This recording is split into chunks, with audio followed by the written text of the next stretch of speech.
A 15-minute recess as the direct examination has ended. There's George Zimmerman standing inside the courtroom watching this witness. Esther Panitch, criminal defense attorney, with me. As we see George Zimmerman today, not an easy day for him. And I saw him fidgeting a little bit when that gun was presented into evidence today. That's the gun that he had on him that he used to shoot and kill Trayvon Martin. Right. Well, all of this is really real at this point. Now we're seeing pictures of Trayvon as he lay dead.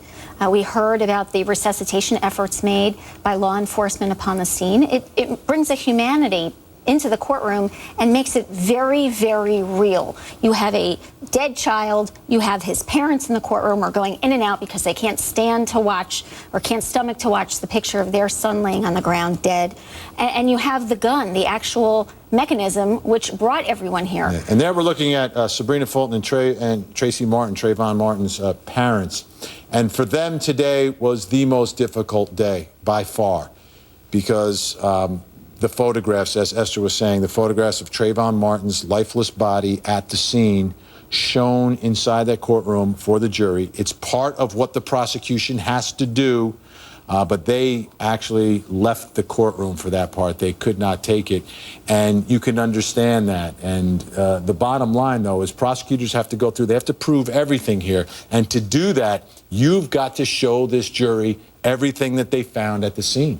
That's right. That it's not just a charge on an indictment on a piece of paper. These are real people a real person who is really dead. And they have to show the mechanism of death. They have to show that the person, in fact, is dead in order to prove a murder case.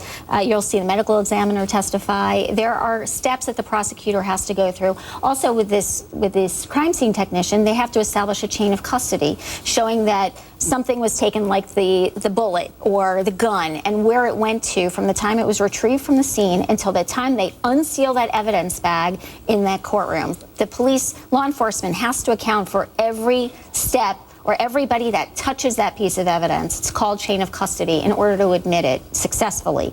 And so in this case, that's why one of the reasons you have a crime scene technician on the stand.